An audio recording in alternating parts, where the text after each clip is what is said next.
Today is a tough one because despite quite a long list of negatives, this watch still won me over, still surprised me, utterly compelling and charming and tempting.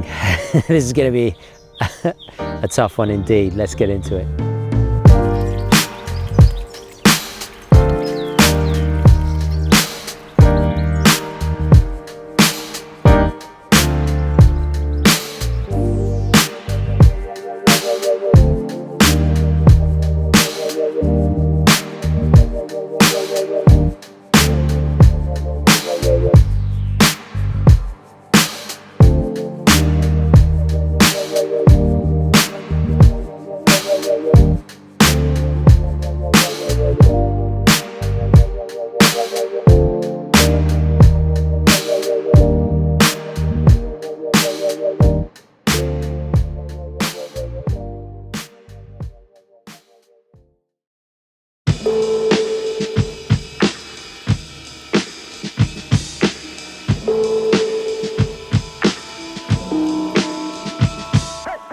The original Antarctic collection was born only a few years shy of the more famous Rolex rival in the early 1950s.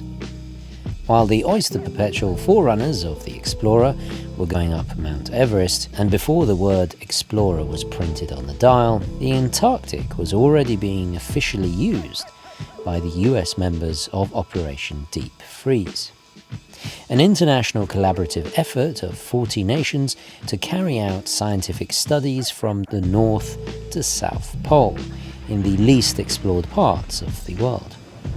Unfortunately, not to fight shape-shifting extraterrestrials like in one of the greatest horror movies ever made, but to advance knowledge of Antarctic hydrography, weather systems, glacial movements, and marine life. The US Navy was charged with supporting the US scientists and appointed this rather stoic-looking gentleman, Rear Admiral Richard E. Byrd, to take charge, a veteran of 4 previous Antarctic expeditions. And what did he wear? A Nivada Grenchen Antarctic. Now we have to remember that the concept of a tool watch was barely in its infancy. This was, after all, the post-war era of watch design, and an industry still finding its civilian feet, so to speak. Technically, the only built-for-purpose true tool watches that had existed prior to the 1950s was the offspring of martial timekeeping, either field watches for troops on the ground, fliegers for pilots in the air, or marine chronometers for those at sea. The genres of divers, racing chronos, GMTs, sports watches, complication-driven timepieces, and so on were all in the process of being realized, formalized, defined, invented, perfected, and manifested.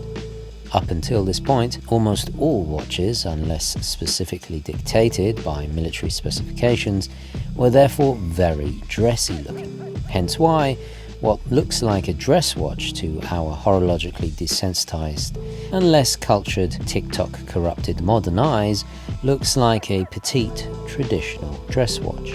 This was also compounded by the fact most people still dressed formally in everyday life.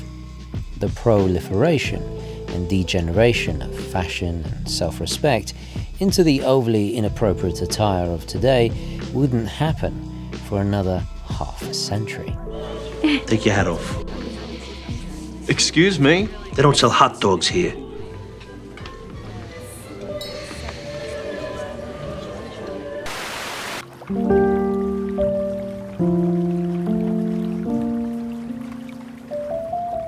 So it goes without saying, this is 316 stainless steel.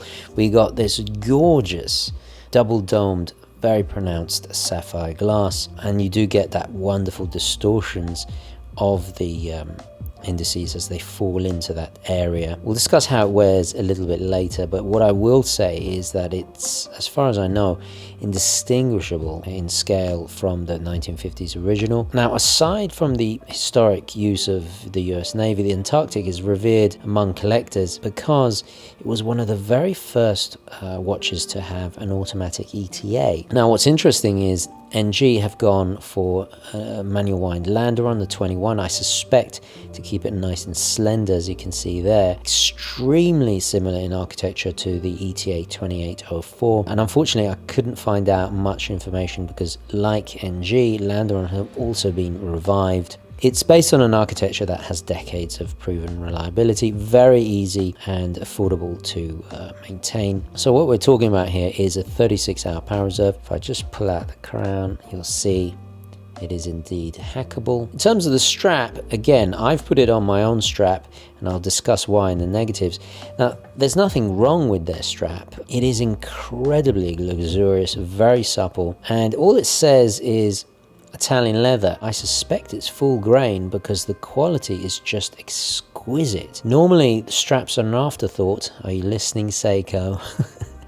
But not here. It's perforated because it was designed to be breathable. This is a decade before it became a thing with racing straps. If you're wondering, oh, it looks a bit too sporty to be with this watch, that is why. Just a standard buckle. They've gone for this angular signed look. Fantastic finishing, the same as the case. In terms of the lume, well, it's not going to compete with a Panerai or a Seiko diver anytime soon, but considering its diminutive scale, it is pretty good. Sometimes I am very critical of faux patina, but here I think it really works because with the standard white, kind of leaves a negative space on the dial, and it works with the hands as well. In terms of water resistance, again, we'll return to that later on in the video. Oh, I should address the accuracy. I'm getting almost COSC levels here. I wish Nivada Grenchen would put on their website to what level they regulate this to. You know, I just think us watch nerds, we obsess about this kind of thing, so it would be nice to know.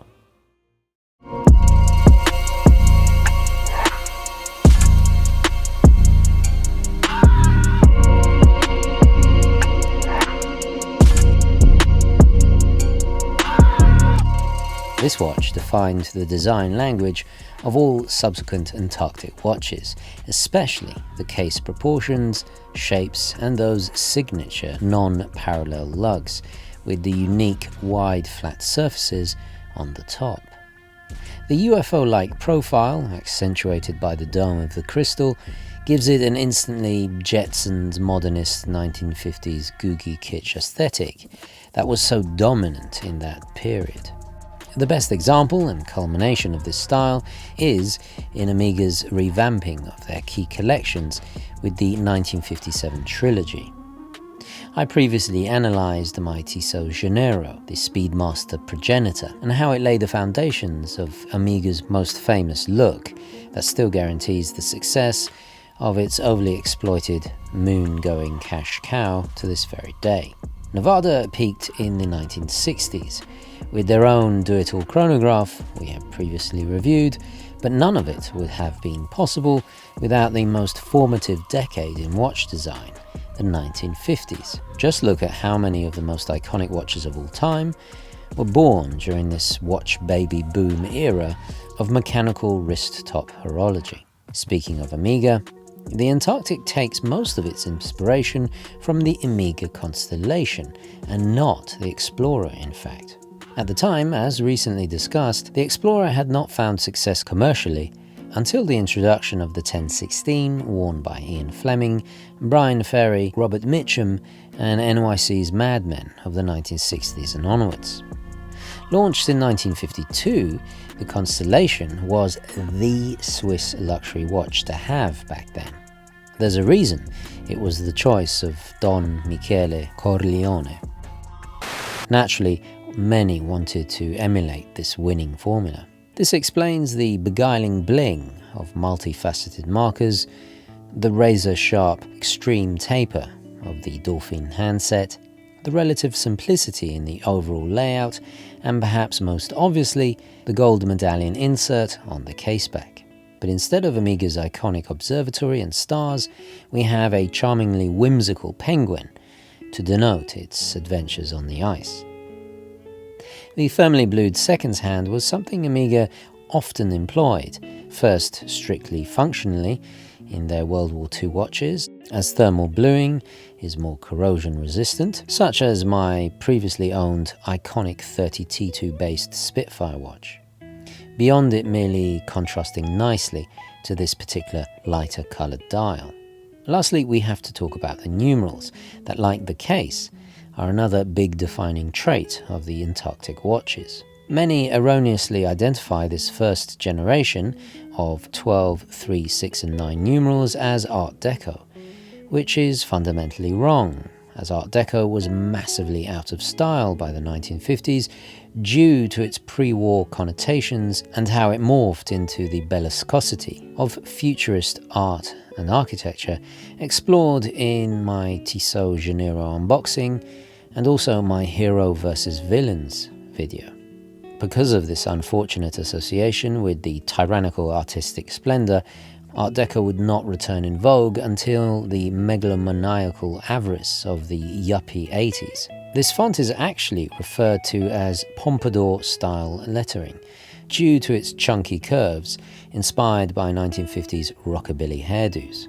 To make matters more confusing, there were some Art Deco fonts used in later Antarctics, although, unlike this first generation, they ran for a very short time, making them some of the rarest. I suspect as the world was simply not ready to bring back and forgive Art Deco just yet.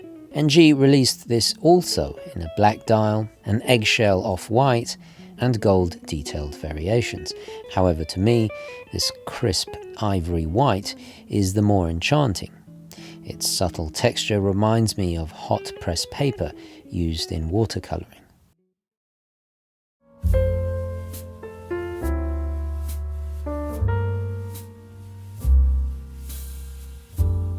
So the first big negative is that tapering to the internal area of the spring bar. It leaves some of the spring bar actually exposed, not very elegant. Once you see it, you can't unsee it, so to speak, but there is a very easy fix. You just go 20mm size strap, something supple like the Nizer from Fluco that I absolutely adore, that I got from Holben's. You guys know I love those straps, very supple, soft, and they work very well a size up with this watch and fill that space in neatly, so not really the end of the world. The big negative here was that crown. It just doesn't have that effective grip. It was originally an automatic watch, so manually winding it wasn't a big priority, hence why this crown that is faithful to the original doesn't really translate to the modern. Something with a little bit more knurling, texture improvement there would have been amazing. Now the size, I saw a rather facetious comment saying, when are they going to bring out one in a man's size? Well, if you're insecure with your masculinity and associate small watches with the size of your male appendage, this is not the watch for you. If you are secure with yourself, enjoy it by all means. Yes, it will, and I can't believe I'm saying this after 10 years of doing YouTube, I'm complaining about a watch being too small. Can you believe it? 36mm 37 would have been absolutely perfect, even for me. The water resistance is 50 meters, fine back in the day, but today it really should have been 100. If the Saab 033 can do 100 without a screw down crown, then why can't this? I got this watch relatively wet in the rain and stuff, and it's absolutely fine. I hope so.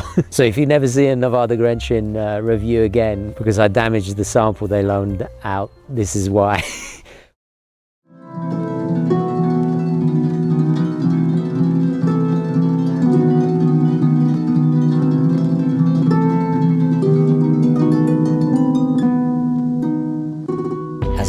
Fan of John Carpenter's work, I can't help but imagine R.J. MacReady wearing this. Of course, I'm talking about the 1982 science fiction horror capolavoro, The Thing, with the lead character played so iconically by Navitimer fan Kurt Russell. Talking of great remakes, this doesn't feel like what some of the more hate-filled Vigliacchi watch enthusiasts call a zombie brand. That is to say, revived only for a quick cash grab. Kinda like the CGI-ruined more recent remake of The Thing in 2011. You can tell the folks at NG truly care about the final product. I wouldn't be an owner of the F77 if I didn't feel that way about them. This ineffable quality is also comparable to the more tangible physical effects that help to make the Carpenter 82 version so damn awesome over the studio-ruined newer movie that feels like a victim of corporate box ticking and not a product of vision, passion, creativity, or artful talent. And I think this metaphor applies perfectly to this watch.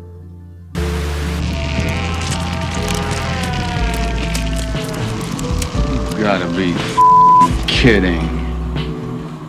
Now, naturally, with this watch, you're always going to get people saying, oh, it's the poor man's this, it's the poor man's Explorer. I really don't like that way of thinking. To me, it's the rich man's Explorer because you save a bunch of money and you haven't got the vulgarity and stigma that comes with the 5-pointed Corona.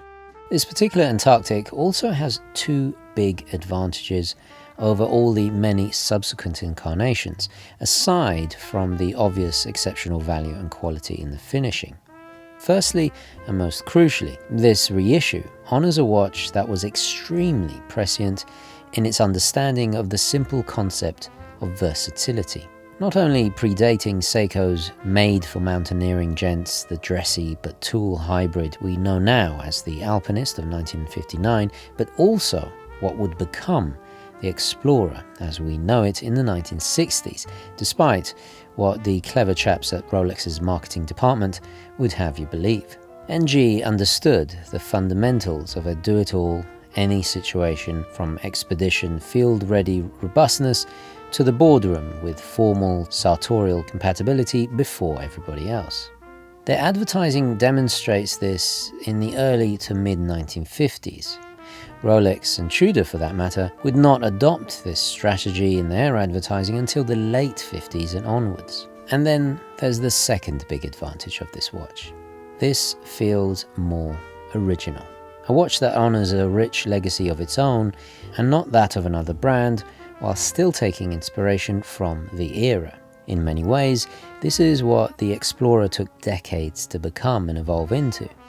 It's ironic that today the majority of modern descendants of the Antarctic mimic the later Rolex 1016 in aesthetics, when Nivada already had, arguably, a fully formed field or sports/dress amalgamation good to go.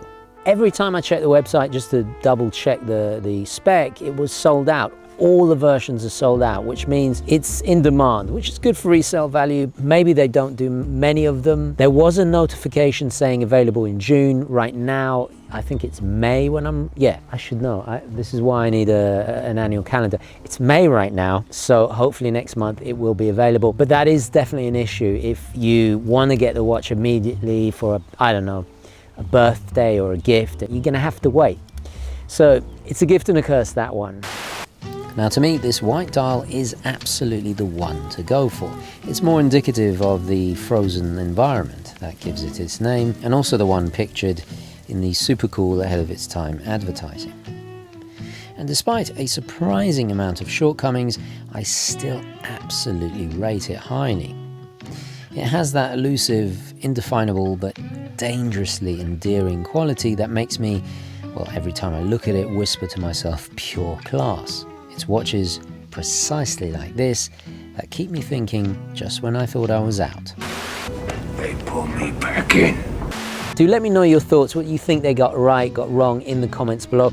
By the way, I didn't do wristwatch check, wearing the Rolex Explorer today, and if I didn't own this, I think the Antarctic would be, actually no, it would be my first choice. It's neck and neck with the Laurier Falcon I reviewed in DC, if you recall that video. Let me know what you think. Don't forget to like this video, very important indeed, especially if you want to support more free and independent content like this. I'll catch you in the next one. Onwards and upwards. Thank you for watching.